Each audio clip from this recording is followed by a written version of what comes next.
Voilà, bonjour chers amis, frères et sœurs en Christ et chers auditeurs.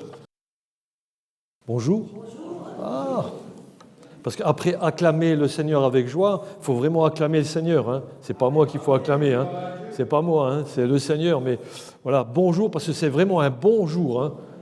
Quand on est dans la maison du Seigneur, c'est toujours un bon jour. Pourquoi ? Parce que vous êtes la maison du Seigneur. Amen. Et oui, merci, c'est vrai, Seigneur. Donc on va continuer avec notre psaume 23. Vous pouvez me dire qu'est-ce que c'est écrit là ? Et je vous rassure, c'est le mien aussi. Amen, c'est le mien aussi. Hein. Alors voilà, nous arrivons à notre troisième message sur ce psaume, et il y en aura encore un la prochaine fois. C'est un psaume, vous l'avez déjà entendu, hein, c'est un psaume de reconnaissance donc de David, le berger, et qui est devenu roi. Donc il est devenu un roi berger parce qu'il conduisait son peuple dans ce que le Seigneur avait donné à son cœur pour pouvoir le dispenser. Et lui, il reconnaissait l'autorité de Dieu sur sa vie. D'ailleurs, toute sa vie était justement une réalité de ce qu'il proclamait de sa bouche. Et pour nous, aujourd'hui, nous savons que ce bon berger, ça nous parle de Jésus. Donc, est-ce que Jésus, il a autorité sur ma vie tout entière ? Et j'espère que oui, hein. Et j'espère la même chose pour chacun de vous. C'est pour cela que je peux affirmer avec joie et conviction que l'Éternel est mon berger et je ne manquerai de rien. On va lire ce psaume, ou plutôt, est-ce qu'on va le réciter de tout son cœur ? Allez, je vous invite à vous mettre debout et on va le dire vraiment avec un cœur reconnaissant. L'Éternel est mon berger, je ne manquerai de rien. Il me fait reposer dans de verts pâturages. Il me dirige près des eaux paisibles. Il restaure mon âme. Il me conduit dans les sentiers de la justice à cause de son nom. Quand je marche dans la vallée de l'ombre de la mort, je ne crains aucun mal, car tu es avec moi. Ta houlette et ton bâton me rassurent. Tu dresses devant moi une table en face de mes adversaires. Tu oins d'huile ma tête et ma coupe déborde. Oui, le bonheur et la grâce m'accompagneront tous les jours de ma vie et j'habiterai dans la maison de l'Éternel jusqu'à la fin de mes jours. Amen. Je vous en prie, mettez-vous assis. Et c'est vrai qu'aujourd'hui, on va rester sur 2 versets. Et quand on lit ces quelques versets, est-ce que vous êtes émerveillés ? Est-ce que réellement vous êtes émerveillés parce que le Seigneur, il fait de bon ? C'est lui le bon berger. Et c'est lui qui fait toutes choses. On l'a déjà chanté dans les chants tout à l'heure. Est-ce que moi, sa brebis, est-ce que toi qui nous écoutes, est-ce que tu peux dire vraiment je veux lui faire confiance ? Je veux me soumettre entièrement à ton autorité. Et c'est pour cela qu'il y a l'image du berger et son troupeau. Donc nous sommes les brebis, nous sommes une brebis du troupeau. Alors je lui fais confiance. Pourquoi ? Parce qu'il connaît mieux que moi ce qui est bien et ce qui est bon pour moi. D'ailleurs, l'énumération que nous avons faite de ces bons soins, est-ce que ça vous tranquillise à vous aussi ? Vous qui êtes venus peut-être parce que vous avez vécu une semaine agitée, vous ne savez pas trop où vous en êtes, mais vraiment quand on donne de tout son cœur, en posant chaque mot de ce cantique, est-ce que je suis tranquillisé ? Oui, je peux partir tranquille. Merci Seigneur. Et chaque chrétien d'ailleurs, on devrait être pleinement dans cette joie tranquille d'être en présence du bon berger. Parce que son esprit est dans nos vies. On peut être tranquille. David d'ailleurs qui a composé ce psaume 23, vous savez où est-ce qu'il est né David ? Il est né à Bethléem. Et oui, littéralement, ça signifie la maison du pain. Et Jésus s'était présenté comme étant le bon berger. Mais il est né, lui aussi, à Bethléem. Et ce qui représente bien que Jésus est le pain de vie, le pain descendu du ciel pour combler ceux qui ont faim et soif de justice et de vérité. Et David, sous l'inspiration de Dieu, il avait écrit ce psaume 23. Et nous, à la lumière de la révélation que nous avons des Écritures, nous savons que ce bon berger-là, c'est Jésus-Christ. Jésus-Christ, le Messie, qui a donné sa vie, afin que ceux qui croient en lui, en étant passés par la repentance de la désobéissance envers Dieu, maintenant soient justifiés et héritent la vie éternelle grâce à la justice que Jésus-Christ nous a acquis à la croix. Alors vous en conviendrez certainement que le psaume 23, il vient après le psaume 22. C'est tellement logique, hein ? Et vous voyez que Dieu est un Dieu d'ordre. Et le psaume 22 nous parle de quoi ? Le psaume 22 nous parle d'une manière prophétique du Messie qui va arriver, donc de Jésus-Christ, le bon berger qui a donné sa vie pour ses brebis. Et ça, dans l'histoire de l'humanité, c'est ce qui s'est passé hier. Et aujourd'hui, par le psaume 23, nous comprenons que le bon berger conduit ses brebis. Et pour demain, donc dans un futur proche, nous pourrons voir le psaume 24, qui nous enseigne quoi donc ? Que le bon berger introduira ses brebis avec lui dans la gloire du ciel. L'Écriture, elle est magnifique, n'est-ce pas ? Il y a un déroulé qui nous fait nous émerveiller de ce que Dieu accomplit dans la vie. Et c'est pour cela qu'à la fin du psaume 23, il nous est dit « J'habiterai dans la maison de l'Éternel jusqu'à la fin de mes jours ». Parce qu'il nous a introduit le psaume 24 qui nous parle de cette merveilleuse réunion que le Seigneur accomplira un jour. Et puis dans cette attente merveilleuse, eh bien, le bon berger prodigue justement 3 actions bienfaisantes, et c'est dans les versets 2b et 3. Il nous est dit « Il me dirige près des eaux paisibles, il restaure mon âme, il me conduit dans les sentiers de la justice à cause de son nom. » Alors, ces 3 actions bienfaisantes, nous allons voir la première, c'est « Il me dirige près des eaux paisibles ». Frères et sœurs, nous, on doit être certains de cela. Le bon berger connaît la direction pour nous diriger près des eaux paisibles. Il la connaît pourquoi ? Parce que c'est lui le créateur. Il est le créateur de l'univers. Et les eaux paisibles, c'est vraiment une bénédiction spirituelle. Et quand je vais dans ces bénédictions spirituelles, ça me rafraîchit. Ça me permet de me reposer sur ce que Dieu dit et sur ce que Dieu fait. J'en suis pleinement conscient de cela. Et est-ce que dans la vie, vous savez, l'élément le plus important que vous avez et qui est en vous, l'élément le plus important de toute vie humaine, c'est l'eau. Vous savez pourquoi ? Parce que le corps humain est composé à plus de 70% d'eau. Et donc si, dans le texte de ce jour, il nous est parlé des eaux paisibles, il y a bien une raison pour cela. Notre corps est composé essentiellement à 70% d'eau, donc il est primordial, vous êtes d'accord avec moi, de s'hydrater de l'eau. On a besoin de boire beaucoup d'eau dans une journée. Donc ça permet aussi à mes cellules de bien fonctionner. Et ça nous donne aussi de la vitalité, de la force, donc une certaine vigueur dans la vie. Donc si je comprends que si tel est le besoin de mon corps, je dois aussi comprendre que d'une manière spirituelle, j'ai aussi besoin de l'eau. Et de quelle eau s'agit-il ? C'est l'eau représente justement ce que nous avons le plus besoin, et même au niveau spirituel. Jésus, puisqu'il est notre Créateur, sait fort bien que tous les êtres humains ont besoin de cette eau, puisqu'il le déclare lui-même en Jean 7,37. Qu'est-ce qu'il dit ? « Si quelqu'un a soif, qu'il vienne à moi et qu'il boive. » Vous savez, dans le langage spirituel, boire signifie simplement recevoir ou accepter, c'est-à-dire croire. Vous savez que dans chacun de nous, hommes, femmes, il y a en nous ce désir de rechercher le pourquoi de la vie. C'est pour ça que sans cesse, l'être humain, il est en recherche, il est dans cette quête de ce qui pourrait le satisfaire pleinement. Et en fin de compte, on voit bien qu'au fond de nous, il y a une soif comme ça insatiable, et cette soif nous fait rechercher ce qui pourrait nous faire du bien. Mais voilà, il y a un problème dans notre existence, vous en conviendrez, notre capacité de recevoir la vie de Dieu, elle est justement atrophiée par le péché.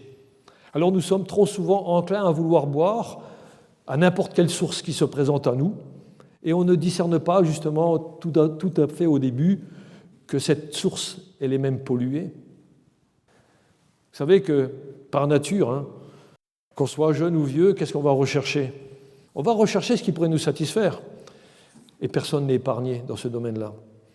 Tel est celui qui, pour apaiser sa soif, il va s'adonner à quoi? Eh bien, à l'alcool, à la consommation du tabac, à la drogue, et aussi à vouloir expérimenter les diverses méthodes ou expériences sexuelles. Tel autre va essayer quoi donc? Il va essayer le sport. Il va essayer aussi le travail acharné pour oublier la réalité de la vie. Alors il va faire des voyages, il va avoir des activités sociales, mais il n'y a rien qui y fait. Rien. La réalité, c'est qu'après avoir vécu toutes ces expériences, il restera toujours un vide. Et dans ce chaos de la vie, il y a cependant une réalité. C'est Christ, le Seigneur, qui nous conduit vers les eaux paisibles. Alors sois assuré, toi, qui cherches la réalité de ta vie. Jésus-Christ seul veut ton bien et il veut notre bonne santé. Et puis, vous savez qu'au début de notre conversion, nous avons tant désiré boire à cette eau pure. Et puis, dans notre attitude, cette attitude charnelle qui reste encore au fond de nous, on va faire en sorte qu'on va vouloir s'abreuver, mais alors à n'importe quelle eau, et souvent de fois ce sont des eaux polluées. Est-ce que vous avez déjà marché dans la forêt ou dans la campagne et avoir vu un chien, ou peut-être une brebis, qui va passer là, dans cette eau boueuse, dans une cuvette là, et qui va laper l'eau? Oui, il va laper l'eau, justement, boire à cette eau, malgré que plein d'autres animaux y sont passés. Et vous savez que quand les animaux y marchent, ils font quoi en même temps? Ils s'oublient, ils font leurs besoins, et peu importe s'il y a de l'eau, ils le font dans l'eau. Et toi, donc, un animal qui vient derrière, tu vas boire de l'eau polluée. Mais toi, pour toi, c'est de l'eau. Et oui, l'eau, elle est contaminée par les impuretés, et ça va altérer la bonne santé. Vous êtes d'accord avec moi? Au cas de nous, on boirait de cette eau-là, n'est-ce pas? Sauf incident. Et je vais vous raconter un incident comme ça. Ça m'est arrivé avec un groupe, j'étais dans les Pyrénées, donc perdu, loin de tout, à plusieurs centaines peut-être de kilomètres d'une première habitation. Et puis, on avait tellement soif, c'était en été, qu'on a rempli nos gourdes vides à un torrent. Et comme on était pliés là, à remplir l'eau, j'entends une voix qui vient d'en haut. Et puis, je ne comprenais pas ce qu'elle disait, cette voix, parce que le bruit de l'eau, des grandes eaux, là, il couvre la voix qui venait d'en haut.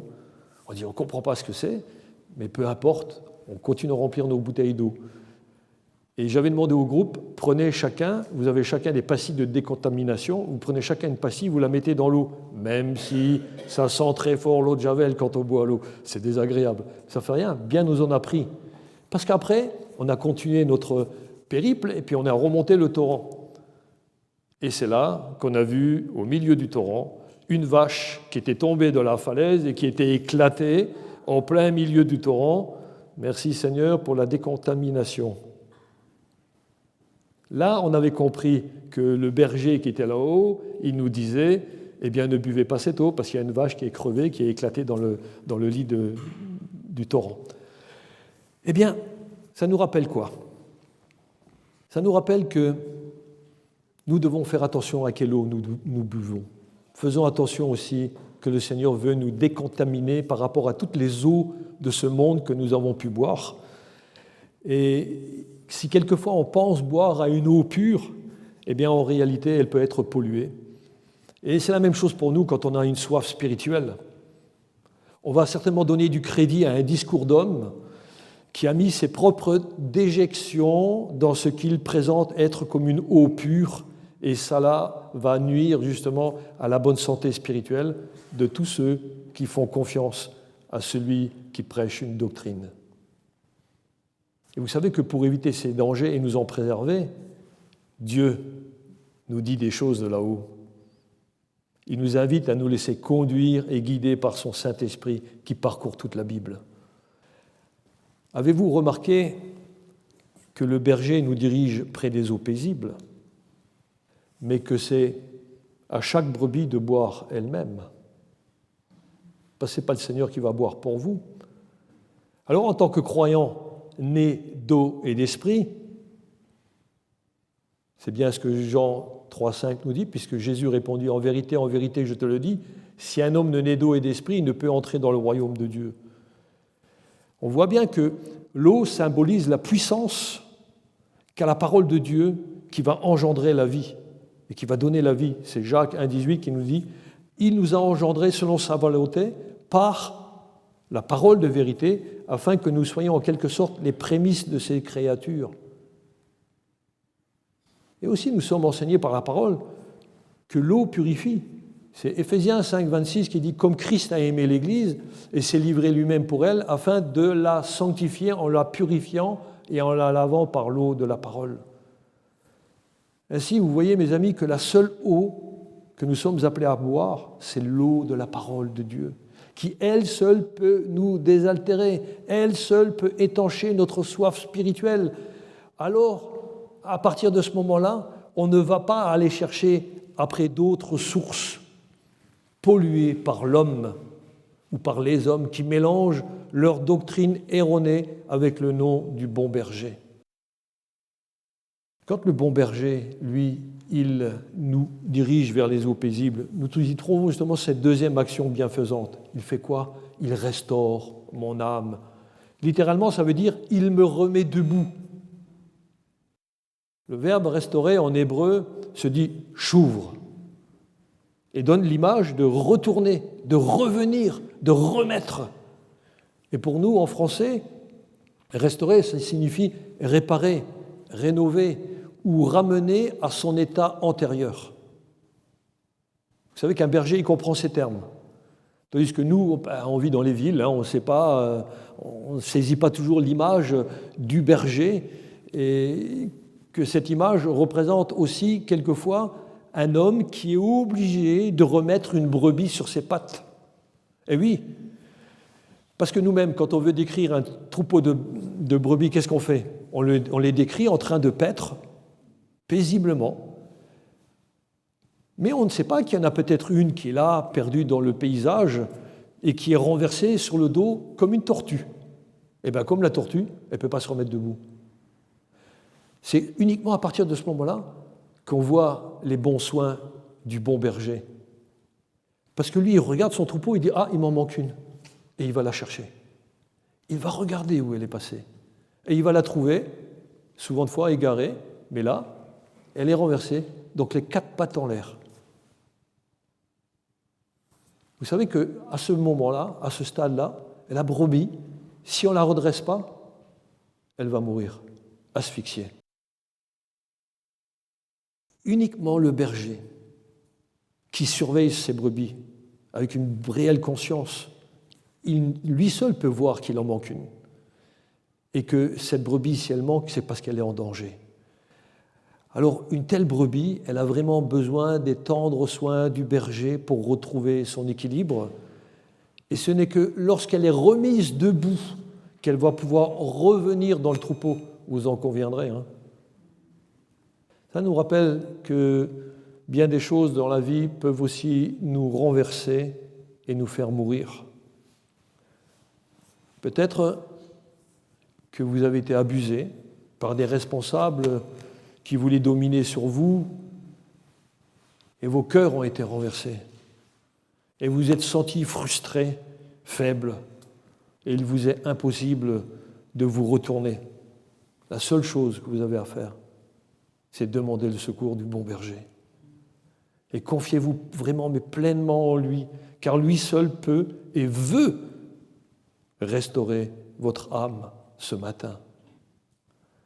L'âme, c'est la dimension la plus profonde de notre être intérieur. Alors qui d'autre que notre Créateur est plus à même de nous restaurer? Car lui seul sait de quoi nous avons réellement besoin. Dieu veut vous restaurer. Pourquoi? Parce qu'il veut vous édifier sur de solides fondements. Vous savez, quand on obéit, on se laisse transformer plus rapidement. Et nous devenons exactement ce que Dieu veut que nous soyons. Et moi-même, et j'espère pour chacun de vous, c'est que vous vous laissiez restaurer et vous vous êtes restauré uniquement quand vous êtes abreuvé des eaux paisibles de la parole de Dieu, loin de tout ce qui est tumultueux, loin de toutes les impuretés que les hommes ont voulu mettre en plus. Notre âme est restaurée lorsque nous sommes et nous restons attachés à la foi en Christ. Et cette restauration se voit en nous parce que nous aimons sa parole qui contient toutes les réponses et toute la sagesse dont nous avons besoin. C'est cette parole qui nous encourage et qui nous nourrit spirituellement. Oui, notre âme, elle est restaurée. Paul le disait à Timothée, en Timothée 3, verset 16-17, il dit « Toute écriture est inspirée de Dieu et utile pour enseigner, pour convaincre et aussi pour corriger, pour instruire dans la justice, afin que l'homme de Dieu soit accompli et propre à toute bonne œuvre. » J'ai une bonne nouvelle pour vous aujourd'hui. Le Seigneur veut restaurer ton âme. C'est pour cela qu'il est important de faire partie d'une Église qui est saine et qui est fidèle à la parole de Dieu, qui n'ajoute rien de ce qui vient des pensées humaines et qui n'oublie rien non plus de tout ce qui est écrit dans toute la parole. Et là, c'est justement là que vient la troisième action bienfaisante de la parole de Dieu, c'est que le bon berger me conduit dans les sentiers de la justice à cause de son nom. Ce qui est navrant dans la conduite humaine, c'est que chacun veut suivre sa propre voie et ne se soucie peu des voies de Dieu. Vous en conviendrez, surtout nous, Français, nous voulons toujours user de notre droit de suivre nos propres décisions. Et ça, c'est bien l'exemple des brebis qui sont livrées à elles-mêmes. La nature humaine étant donnée ce qu'elle est, elle refuse ce constat. Et beaucoup de personnes proclament qu'elles sont conduites par le Seigneur, allant même mettre le texte en chanson, mais ce n'est qu'une simple adhérence mentale, il n'y a pas de réelle restauration. Mais ces âmes qui ont entendu le bon berger les appeler, vont maintenant le suivre, mais lui seul, car elle veut être conduite que par lui. Et la justice de Dieu, c'est quoi? C'est ce qui ressort de tous les livres de la Bible. Et si David nous parle des sentiers, c'est que la recherche de la justice n'est pas comme une recette que l'on s'appliquerait à soi-même. Il ne dit pas un sentier, il dit des sentiers. Ce qui montre bien que nous devons faire attention à tout ce qui est écrit. Pas simplement appliquer quelque chose pour dire c'est bien, c'est comme un cataplasme, mais sur une jambe de bois, ça ne servira à rien. Donc, la recherche de la justice, je vous assure, mes frères et sœurs, c'est que ça requiert de vous beaucoup d'attention et de discernement. Vous avez entendu, ce sont des sentiers, ce n'est pas des autoroutes. Par définition, un sentier, c'est quoi? C'est étroit, parfois escarpé. La brebis, donc nous-mêmes, nous avons besoin de courage, d'encouragement, de persévérance, d'endurance pour nous laisser conduire dans les sentiers. Et puis, vous savez, quand vous avez votre âme qui est restaurée, et vous seul, à partir de ce moment-là, vous pouvez conduire une autre âme. Vous pourrez la conduire à reconnaître la justice de Dieu. C'est ce que nous enseigne Daniel 12.3, qui nous dit « Ceux qui auront été intelligents brilleront comme la splendeur du ciel, et ceux qui auront enseigné la justice à la multitude brilleront comme les étoiles à toujours et à perpétuité. » Quel programme, non? Eh oui. Dans la parole de Dieu, il nous est demandé aussi que celui qui manque d'intelligence la demande, ainsi que le discernement, et vous l'aurez. Amen, merci Seigneur, parce que nous avons tout auprès de lui. Et vous savez que les greniers du ciel sont remplis de choses que le Seigneur veut bien accorder, mais qu'on ne lui demande pas. Alors demandons-lui ces choses-là aussi. Amen. Oui, vous savez que pour marcher dans les sentiers de la justice, chacun a besoin de considérer ses propres voies à la lumière de la parole de Dieu. Jésus est le seul, d'ailleurs, qui peut me conduire dans les sentiers de la justice, parce que lui-même, il a parcouru les chemins droits où le péché n'est jamais entré. Personne de nous ne peut créer ses propres voies et venir à Dieu par lui-même, par ses propres efforts, ce qui indique que nous avons vraiment besoin de suivre ses sentiers de justice à lui pour rester dans sa sainte présence et arriver là où Dieu veut nous conduire. Galates 2,16 nous dit ceci: « Néanmoins, sachant que ce n'est pas par les œuvres de la loi que l'homme est justifié, mais par la foi en Jésus-Christ. » Et nous aussi, nous avons cru en Jésus-Christ afin d'être justifiés par la foi en Jésus-Christ et non par les œuvres de la loi, parce que nulle chair ne sera justifiée par les œuvres de la loi. Ce qui montre bien que c'est le Seigneur qui crée en nous le vouloir et le faire selon son bon plaisir. Mais je tiens à vous rassurer, son plaisir est toujours très bon pour nous. Oui, nous avons besoin simplement de savoir que Jésus seul, il est le chemin, la vérité et la vie, et nul ne vient au Père que par lui. Ainsi, on voit bien que les sentiers sont des œuvres que Dieu a préparées d'avance afin que nous suivions ces œuvres-là. Et quand on suit ces sentiers, nous honorons, nous acclamons le Seigneur et nous vivons selon ses principes à lui. Vous aurez compris, les sentiers, ce sont toutes les recommandations que Dieu met dans sa parole. Et il a établi lui-même sa justice en Christ et que nous retrouvons tout au long de la Bible. Je vous invite à chaque fois, quand vous lisez la Bible, même l'Ancien Testament, d'avoir une lecture christologique ou christocentrique pour montrer que Christ, là, il est déjà là dans ce que nous lisons dans l'Ancien Testament. Et vous savez qu'il y a plusieurs sentiers de la justice et on va essayer d'en citer 3. Après, vous pourrez en rajouter autant que vous voudrez, mais il y en a au moins 3, ce sont les essentiels. Le premier sentier de la justice, c'est l'amour. Et puis aimer, vous savez qu'aimer, c'est pas seulement, c'est plus qu'un acte sentimental, c'est un acte délibéré de notre volonté. D'ailleurs, dans Deutéronome 6,5, Dieu lui-même exprime cela par la voix de Moïse et il dit « Tu aimeras l'Éternel ton Dieu de tout ton cœur, de toute ton âme restaurée et de toute ta force. » Vous voyez bien que c'est un acte délibéré de la volonté. Mon cœur, en fin de compte, ne devrait battre que pour faire passer le Seigneur en premier dans tout ce que je fais dans ma vie. D'ailleurs, vous savez que Dieu l'a fait lui-même pour nous en envoyant Jésus-Christ. Et Jésus-Christ nous a aimés le premier.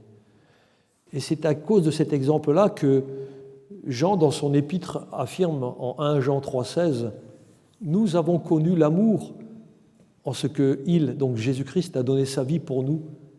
Et nous aussi, nous devons donner notre vie pour les frères. » Donc vous voyez bien, c'est un acte délibéré de la volonté d'aimer l'autre, quel qu'il soit. Mais d'autant plus s'il est mon frère en Christ, ma sœur en Christ. Ainsi, aimer Dieu et mon prochain, c'est exercer la justice de Dieu. Et l'autre sentier que nous devons suivre et qui découle justement de la parole de Dieu, c'est la séparation d'avec le monde. C'est 2 Corinthiens 6,17 qui nous dit « C'est pourquoi sortez du milieu d'eux et séparez-vous, dit le Seigneur, ne touchez pas à ce qui est impur et je vous accueillerai. » Tu veux que ton âme soit restaurée, il faut que tu sortes de certains milieux, de certaines doctrines dans lesquelles tu as été peut-être enseigné, mais qui ne sont pas à la gloire de Dieu. Ce n'est pas l'amour de Dieu, ça. Donc il faut sortir de là et le Seigneur t'accueillera. Vous savez qu'en Christ, on aime bien le dire, en Christ je suis une nouvelle créature. Oui, les choses anciennes sont passées et voici toutes choses sont devenues nouvelles. Merci Seigneur pour cette nouveauté dans notre vie, parce que c'est les nouveautés dans lesquelles nous aspirions de tout notre cœur et nous ne les connaissions pas avant de connaître ta parole. Et maintenant, c'est vrai que la justice de Dieu, elle est appliquée à notre vie pour nous faire mener une vie de justice. Car personne, aucun de nous, quand on a vraiment pris réellement conscience que nos péchés, ce sont eux, nos péchés qui ont conduit Jésus-Christ à la croix. Alors vous savez bien qu'aucune âme renouvelée ne voudrait par la suite commettre un péché volontairement, en sachant que l'on offense à ce moment-là un Dieu 3 fois saint. Donc nous comprenons bien que La justice de Dieu nous sépare d'avec le péché qu'il y a dans le monde. J'ai bien dit nous sépare d'avec le péché qu'il y a dans le monde. On ne nous sépare pas du monde, sinon on ne serait plus ici. Mais voilà, le Seigneur nous a gardés dans ce monde afin que nous soyons des lumières dans ce monde, que nous puissions montrer que nous avons été restaurés par lui, par sa grâce.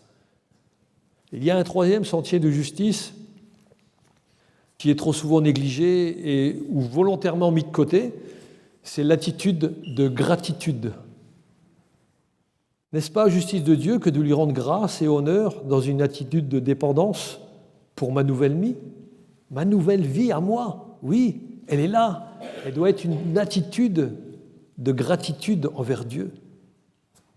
Le psaume 30, versets 2 à 5, nous dit ceci: « Je t'exalte, ô Éternel, car tu m'as révélé. » Non, tu m'as relevé. Mais en même temps, s'il m'a relevé, c'est parce qu'il m'a révélé qui il était. Et tu n'as pas voulu que mes ennemis se réjouissent à mon sujet. C'est David qui parle. Hein. Éternel, mon Dieu, j'ai crié à toi et tu m'as guéri. Éternel, tu as fait remonter mon âme du séjour des morts. Ça, nous pouvons tous le dire. Tu m'as fait revivre loin de ceux qui descendent dans la fosse. Et ensuite, il est dit quoi? Chantez à l'Éternel, vous qui l'aimez, célébrez par vos louanges sa sainteté.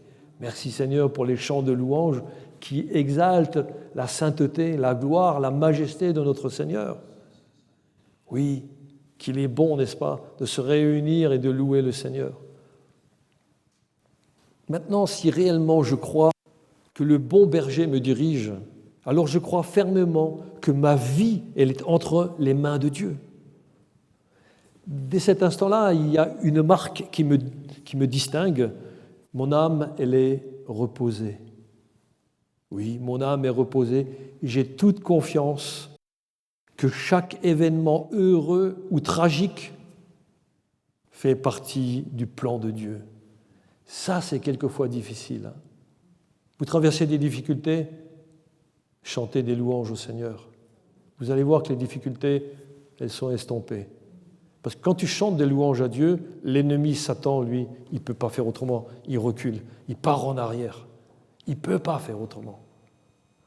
Oui, ma volonté personnelle, vous savez, elle ne doit plus rentrer en ligne de compte. Même par rapport à des personnes qui me veulent du mal. Non, parce que nous savons que Dieu est notre juste juge et qu'il jugera chacun selon ses œuvres. Nous faisons simplement confiance. Ainsi, suivre les sentiers de la justice, c'est agir en conformité avec les instructions de mon maître, le bon berger. Est-ce que Jésus s'est vengé? Pas du tout. Qu'est-ce qu'il a dit sur le bois de la croix? Père, pardonne-leur, car ils ne savent ce qu'ils font. Et c'est la même chose pour nous. Père, pardonne-leur, ils ne savent ce qu'ils font. Et pour finir, la réputation du berger dépend de sa capacité à prendre soin de ses brebis. Aucun berger digne de ce nom ne va emmener ses brebis sur des chemins dangereux. Il ne va pas non plus les emmener dans un repère de loups. À cause de son nom, il me dirige, il me conduit dans ses promesses. Le psaume 31,4 nous dit « Car tu es mon rocher, ma forteresse, et à cause de ton nom, tu me conduiras, tu me dirigeras. » Oui, il ne peut que me diriger dans sa vérité, dans la vérité. Et il ne permettra pas, soyez-en certains, que celui qui suit le Seigneur Jésus, il ne s'égare. Ce n'est pas possible. Jésus, il est le bon berger. Il regarde toujours où sont ses brebis et c'est lui qui va les chercher. Alors si tu as été appelé par le Seigneur, n'oublie pas une chose, c'est que tu étais perdu. Il veut te faire revenir à lui. Quelle que soit la voie que tu as suivie, si tu t'es éloigné du troupeau, sache qu'il veut te faire revenir à lui. On doit être certain de cela, mes frères et sœurs, Dieu conduit notre vie. Voilà le réconfort que nous donne cette écriture de ce jour, le passage. Le nom du bon berger, c'est sa renommée. Ainsi, il y a la bonne réputation du berger qui est engagée. Elle est engagée parce qu'il conduit son troupeau. Et c'est ce qu'il fait. Le bon berger conduit son troupeau. Et chacun de nous, on doit aussi être vigilant à cela, devra rendre compte de la manière même dont nous avons utilisé le nom du Seigneur. Parce que sa bonté, elle est signe que sa réputation, elle est là aussi dans sa bonté. Mais sa réputation, elle est aussi signe de sa justice. Ne l'oublions jamais. Et dans cette réalité, sachons être reconnaissants de suivre le bon berger dans ses sentiers de justice. Alors pour notre édification, n'abandonnons jamais notre confiance en Dieu. Attachons-nous de tout notre cœur à lui, qui est la source des eaux paisibles. Et n'allons pas chercher un rafraîchissement ailleurs, mais bien plus parcourons les sentiers de la justice en méditant et en obéissant à sa parole. Ainsi, mon âme est restaurée pour la gloire de son nom. Amen. Que le Seigneur bénisse encore sa parole, que vos oreilles restent encore à l'écoute de tout ce qu'il veut nous enseigner et que dans sa grâce, chacun se laisse restaurer pour la gloire du nom du bon berger que nous suivons. Amen. On va pouvoir prier. Seigneur, c'est vrai, comme les brebis, nous courbons nos fronts parce que nous savons que ta parole, elle est là, qu'elle nous donne, Seigneur, tout ce dont nous avons besoin. Elle rassasie notre âme et nous savons que c'est toi-même qui es venu nous chercher là où nous étions perdus et tu nous as appelés par notre nom pour faire partie de ton troupeau. Et lorsque nous sommes dans ton troupeau, nous savons que tu es là et tu nous observes. Et lorsque nous sommes éloignés, que nous sommes retournés par rapport à des choses qui nous ont blessés et retourné notre cœur, tu viens encore, Seigneur, nous ramener à toi.